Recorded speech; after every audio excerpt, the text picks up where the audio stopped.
Yeah, I don't know. We might need some. All right, we're going to go from Chance to our lawyer. Obviously, one of the organizations that's most important in doing this work are the folks who defend people and who really see what's going on in the charging. And I'm pleased to invite up Steve Banks from the Legal Aid Society. All right. Thank you very much. I'm Steve Banks. I'm the head of the Legal Aid Society. Our staff on the front lines in all 5 boroughs handle 300,000 cases involving criminal defense, civil, and juvenile rights matters. We see firsthand every day of the year the impact of the policies that this legislation is designed to stop. It's time to stop leaving New Yorkers with indelible scars of being run through the criminal justice system for no reason. As the sponsors have said, we can have safety and we can have lawfulness together. The Legal Aid Society, together with partners, has brought litigation challenging the stop and frisk arrests in the Housing Authority of tenants and their guests, and the gotcha marijuana arrests when people are told to empty their pockets. This kind of policing has got to stop, and this legislation would help do that. There are 2 key things that people say all the time about the legislation, and let me answer both of them. First, people say, well, city agencies can't work with inspector generals. Not true. This legislation would require an inspector general just like any other city agency has. And number 2, people make arguments that there's no need to enhance the law. Well, tell that to our clients who are homeless and our clients who are unhoused, or our clients who are being profiled because of gender identity or gender expression. This law is needed. It's a basic human rights that are needed. Thank you very much. Our last speaker is from the Brennan Center for New York, who've done the Brennan Center for Justice, who've done national research on a wide range of liberty and national security issues, and wrote the report on the need for an NYPD Inspector General after looking at IGs in the local, state, and federal government all around the country. Mike Price from the Brennan Center. All right. Good morning. I'm Michael Price, attorney with the Brennan Center for Justice, and we're here today to urge the City Council to vote for fair and accountable policing. New Yorkers deserve the right to be safe. That's right. And they deserve a police department that respects their constitutional rights. That's right. The only way we're going to achieve that is if we all have the facts. And the fact is that there is no independent oversight of the NYPD like the kind that's being proposed today. None. An inspector general for the police department would be empowered to investigate the controversial policies and practices like stop and frisk and the dragnet surveillance of Muslim communities. The fact is that DAs, U.S. attorneys, the CCRB, they don't do that. Not at all. They don't do that. Not at all. The fact is that the FBI, the CIA, the Department of Homeland Security, they all have inspectors general. Everybody else got an inspector general. The Los Angeles Police Department has an inspector general. Everybody got one. Every city agency in New York has an inspector general, but the NYPD. What the NYPD? That ain't right. That ain't right. That ain't right. It is time for this legislation to go to the full City Council. It is time for the NYPD to get with the program. It is time to pass this legislation and restore fair and accountable policing in New York.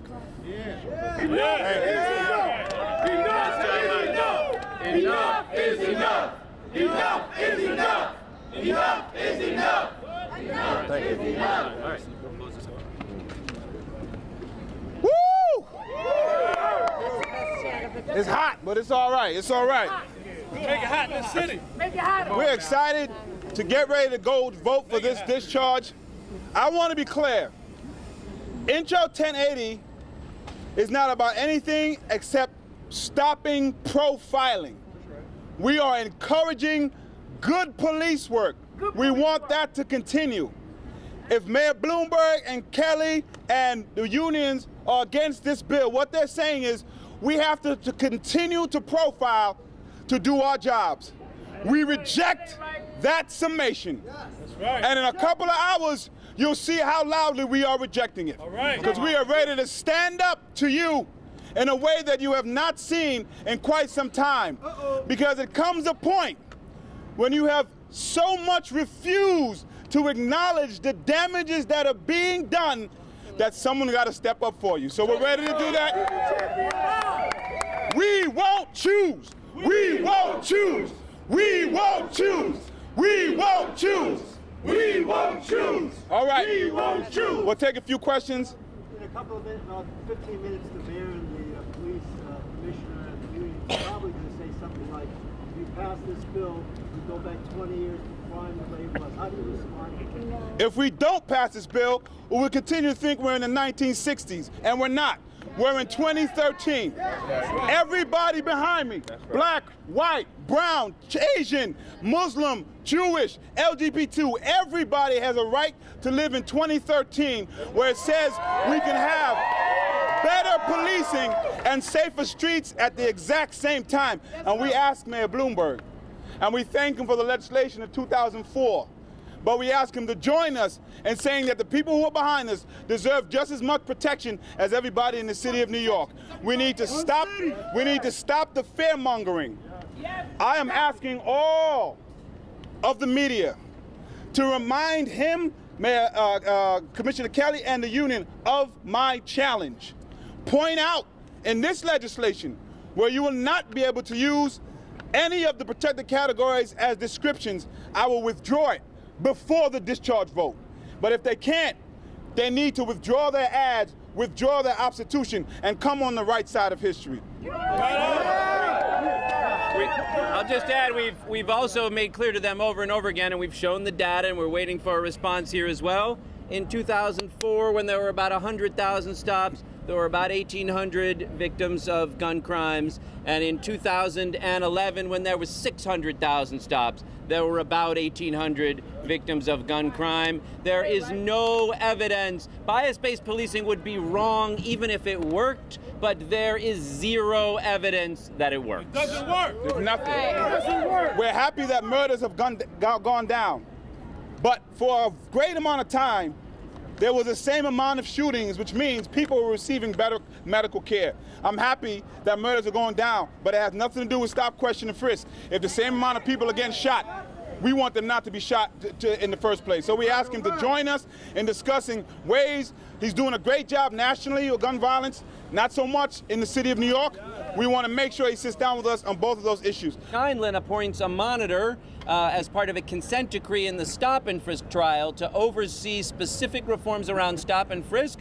Those may have the force of court order, and that monitor may be there to back it up. But an inspector general conducts investigations and audits and reviews to look into concerns about problems early on, identify what's going on, and make recommendations to the commissioner, to the mayor, to the council to be followed up on. So it's important to understand they are distinct roles, and whatever happens in the Floyd trial, an inspector general for the NYPD, something that people have been looking at the need for many years through a range of different issues, is going to help make sure we've got proactive investigations and reviews and possible. There's two people in the city of New York who think nothing is wrong. That's Mayor Bloomberg, Commissioner Kelly.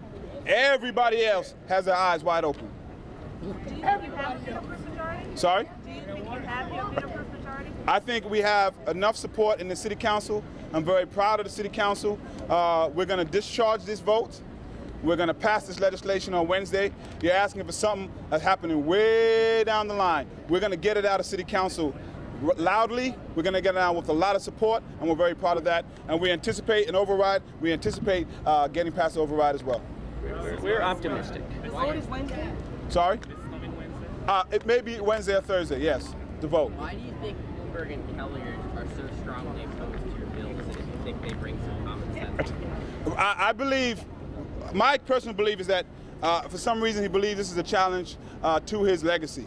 That is the only possible thing I can believe. Because truth be told, these bills don't even move the needle as much as we want to. That's right. They don't move the needle as much as should be moved.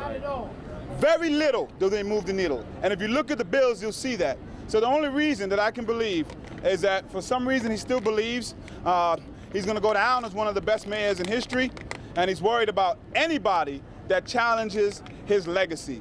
whether it's right, wrong, should, or not. And that's the only reason I can come up with, because I firmly believe these are common sense legislations. They don't move the needle that much, but they do make and increase trust between communities that don't have it, and provide another layer of oversight that's definitely needed, as well as codifying the need to say that profiling is illegal and that something should happen. What if all of our laws had no enforcement? That's what they should be worried about. That's when the whole city will run amok, if we have laws in the books with no enforcement. Mayor Bloomberg passed a law that had absolutely no enforcement. I don't think that's the type of law that we need in this city, and our police department can do a good job without profiling. They've shown that in many of their policies. We want to make sure that's in all of their policies. And one of the problems that we see is that the information, the policy reviews that the NYPD gets now are only from the NYPD itself or people who are appointed to do their bidding. There is no independent review now to give information to the mayor and the commissioner objectively about what's going wrong. So the Inspector General's office is designed to cure that very, very profound problem. I did something wrong here. Yeah, you did. But I want to make sure I say, because I'm not trying to throw the baby out with the bathwater. I think the mayor and the commissioner have done some good things, even when it comes to policing. The problem is, the good things that he's done are shrouded in an amazing arrogance that no one can point out some better ways to do the things that are not working out so well. And that's the fundamental problem here.